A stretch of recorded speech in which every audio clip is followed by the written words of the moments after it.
Engine जे आहे ना सगळा फाडून आवाज करतं आणि कानाला इतका जबरदस्त वाटतो ना तो आवाज. मी ऐकवतो तुम्हाला, ऐका.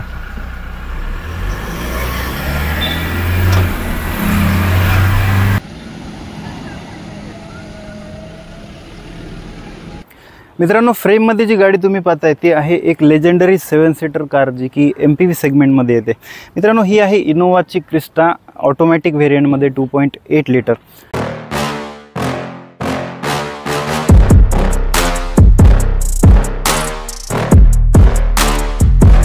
तुमच्यापैकी खूप लोकांनी असं ऐकलं असेल की जर तुम्हाला लांबचा प्रवास करायचा आहे तर इनोवा क्रिस्टा तुम्ही प्रेफर केली पाहिजे, कारण ही गाडी खूप कम्फर्टेबल आहे. मी बरेचसे लोक असे पाहिलेत ना की ज्यांच्याकडे प्रीमियम कार्स आहेत, म्हणजे ऑडी असेल, BMW, मर्सिडीज, आणि त्याच पार्किंगमध्ये मला इनोवा क्रिस्टासुद्धा दिसते. म्हणजे ज्यांच्याकडे प्रीमियम कार्स आहेत तीसुद्धा लोक जर लॉंग रूटला जायचं असेल तर या गाडीला प्रिफर करतात.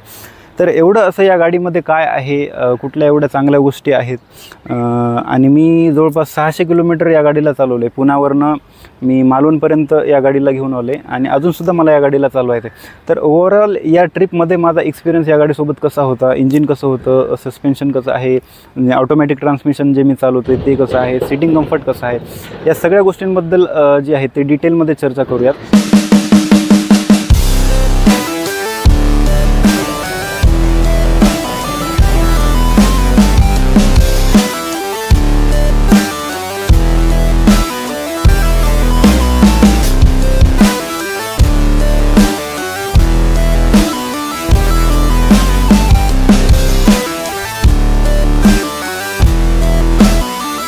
गाडी ज्या वेळेला मी चालू करतोय ना तर थोडीशी हलते गाडी, म्हणजे कळतं की मोठं इंजिन तुमचं चालू झालंय.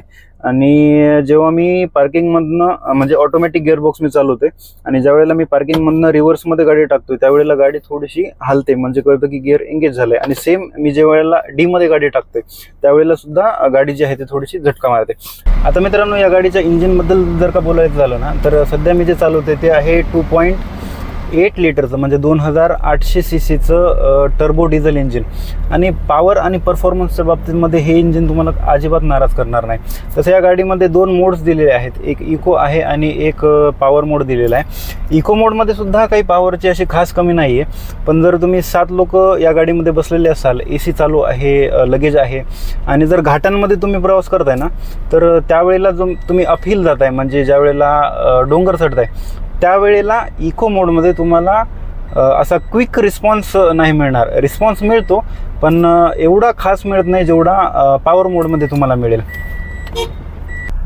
या इंजिनचा जो आवाज आहे ना, स्पेशली ज्या वेळेला या इंजिनचं टर्बो चालू होतो त्यावेळेला असा रोरिंग साऊंड येतो, म्हणजे इंजिन जे आहे ना सगळा फाडून आवाज करतं आणि कानाला इतका जबरदस्त वाटतो ना तो आवाज. मी ऐकवतो तुम्हाला.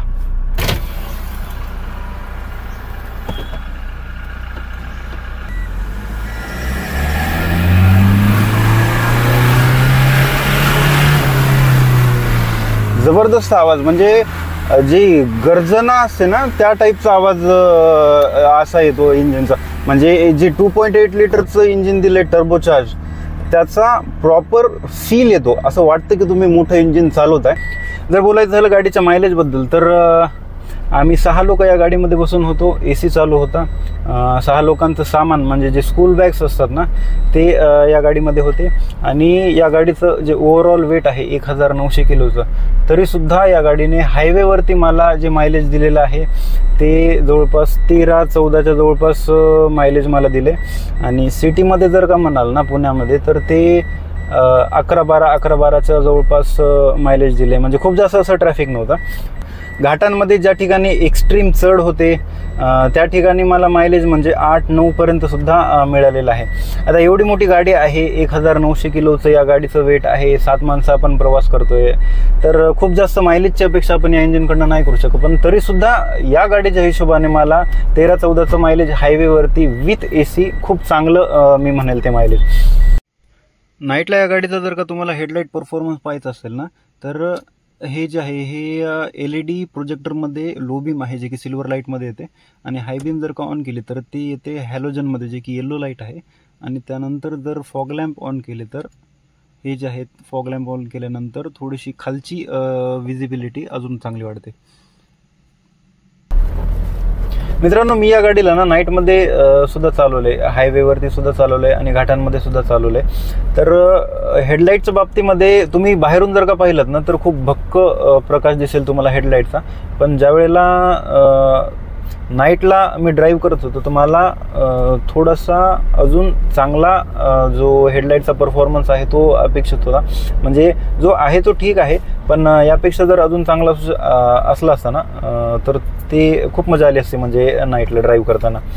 गाडीचं इन्सुलेशन देखील चांगलं आहे. गाडीच्या इंजिनचा आवाज जेवढा बाहेर येतो तेवढा आतमध्ये येत नाही. हां, जर तुम्ही पॉवर मोडमध्ये गाडी टाकलीत आणि जर तुम्ही 1,500-2,000 RPMच्या वर गेलात ना, म्हणजे पॉवर मोडमध्ये काय होतं की निडल सारखी वरच राहते, RPM तुमचं सारखं चढलेलं असतं, त्यामुळं आतमध्ये तो जो आवाज आहे तुमचा फील होतो. ज्या वेळेला म्युझिक सिस्टीम चालू असतं त्यावेळेला सुद्धा तो जो आवाज आहे ना तो फील होतो. आणि म्हणजे एक तर व्हायब्रेशन पण फील होतं आणि आवाजसुद्धा येतो त्याचा, जो गुरगुर गुरगुर गुरगुरचा आवाज करतो ना इंजिन, तो वाला आवाज.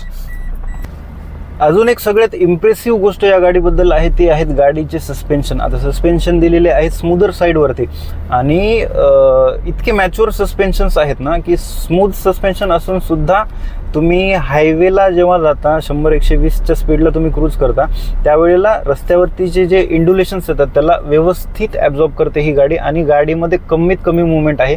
मला सगळ्यात जास्त इम्प्रेस केलं या गाडीच्या सस्पेन्शननी, कारण जो कम्फर्ट म्हणजे आता बघा स्मूथ सस्पेन्शन पण दिलेत, गाडीचं वजनसुद्धा खूप जास्त आहे, 1900 किलोच्या जवळपास या गाडीचं वजन आहे. आणि त्यावर सुद्धा जेव्हा तुम्ही हाय स्पीडला जाता ना तर खूप स्टेबल गाडी आहे, म्हणजे स्टेबिलिटीमध्ये तर तुम्हाला मजाच येऊन जाईल बिलकुल. आता स्मूथ आहेत म्हणजे असं नाही की खूप जास्त बॉडी रोल तुम्हाला पाहायला मिळतो.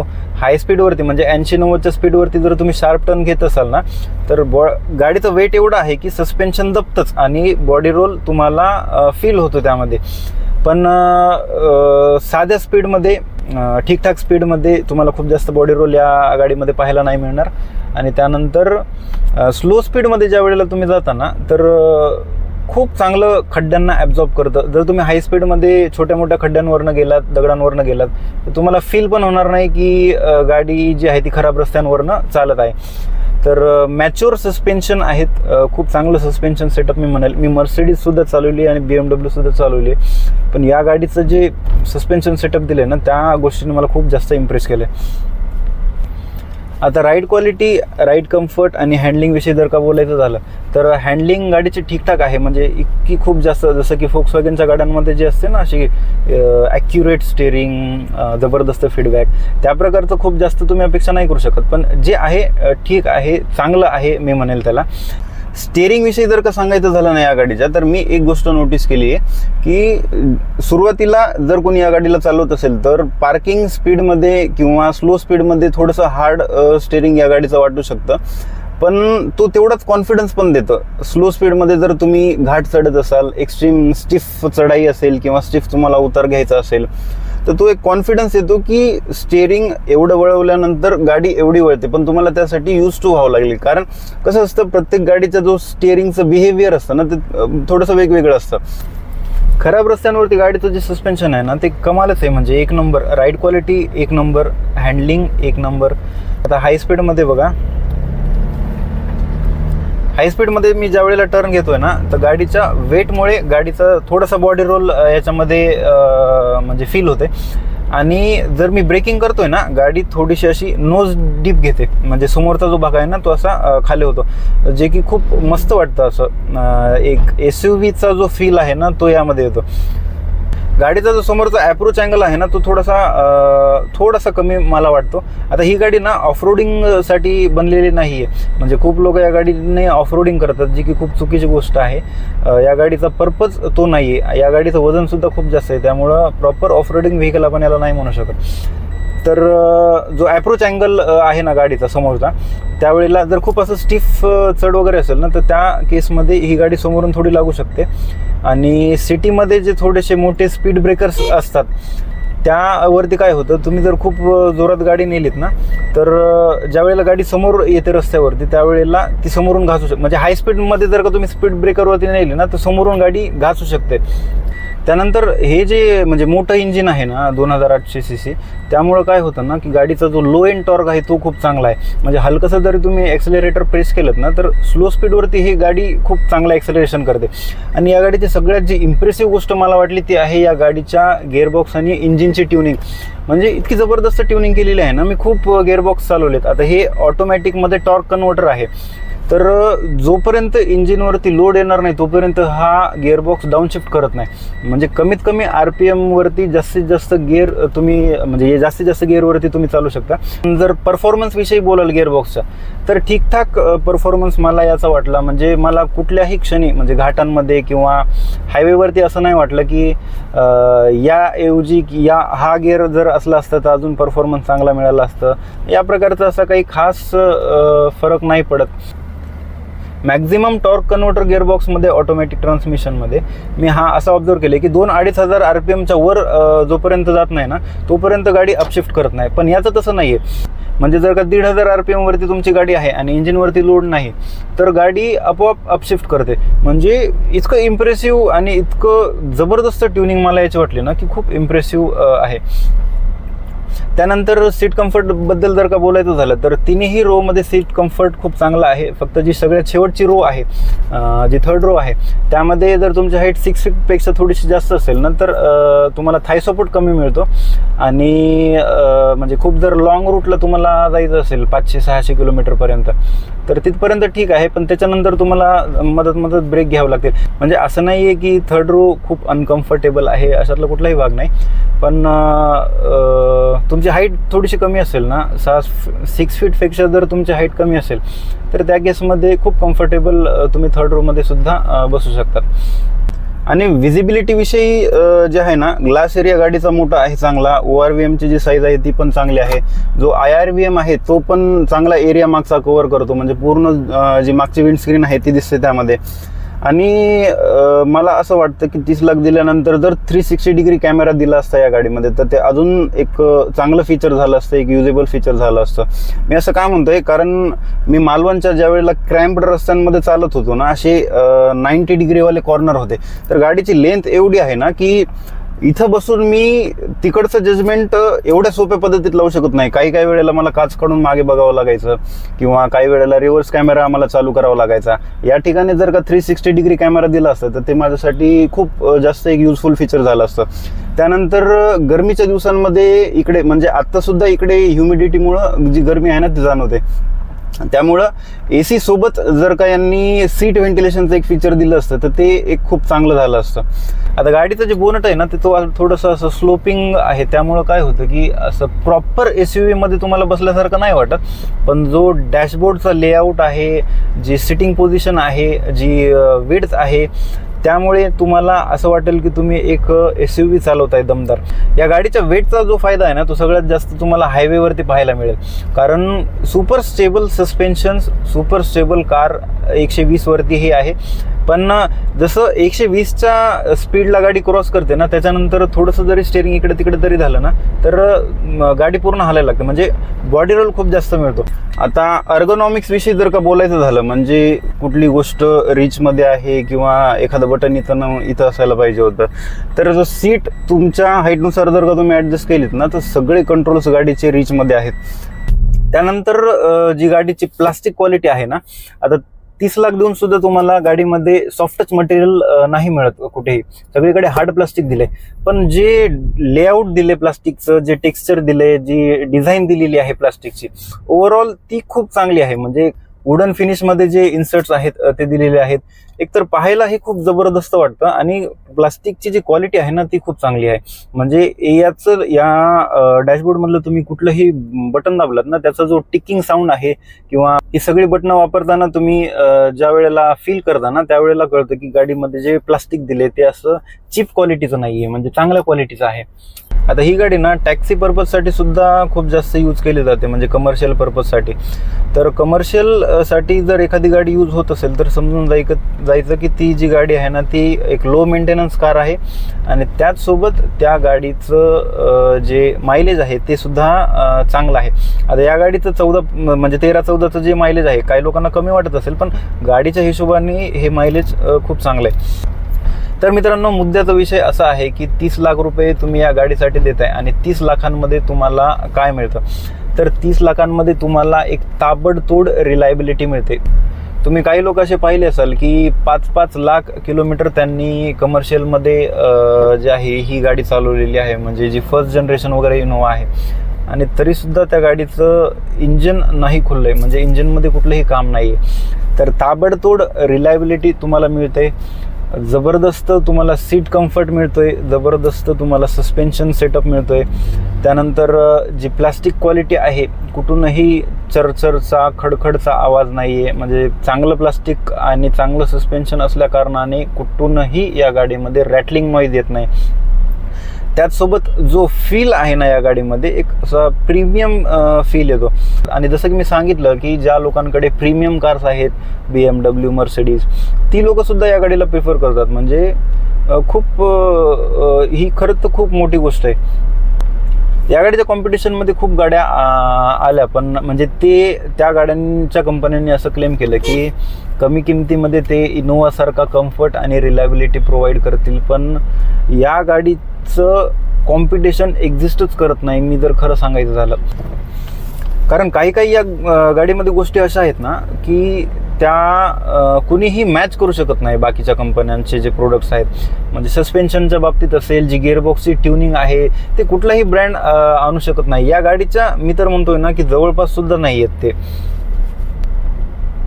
आता 30 लाखांमध्ये कुठल्या अशा गोष्टी आहेत ज्या पाहिजे होता या गाडीमध्ये? 360 डिग्री कॅमेरा जो आहे तो जर असला असता तर खूप चांगलं झालं असतं.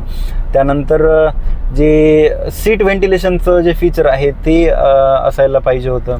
त्यानंतर जे गिमिकी फीचर्स आहेत ते मी काउंट नाही करणार, जसं की गिमिकी फीचर्स म्हणजे प्रॅक्टिकलमध्ये ते फीचर्स एवढे जास्त कामाचे नसतात, पण कस्टमरला अट्रॅक्ट करण्यासाठी ते दिलेले असतात. फॉर एक्झाम्पल, तुमच्या गाडीमध्ये सनरूफ असेल किंवा अजून दुसऱ्या कुठल्या गोष्टी, तर जे कामाचे फीचर्स आहेत ना ते तुम्हाला सगळे मिळतात. आणि प्रॉपर रिलायबल फीचर्स सुद्धा आहेत ते. म्हणजे म्युझिक सिस्टीम असेल, म्युझिक सिस्टीमसुद्धा खूप चांगलं आहे. त्यानंतर जे इलेक्ट्रॉनिक्स आहेत, आता डिजिटल इन्स्ट्रुमेंट क्लस्टर इथे नाही मिळत, पण हे जे ॲनालॉग दिले ना, जे निडल अशी वर जाते ना, त्यावेळेला तुम्हाला पाहायला खूप मजा येईल ती.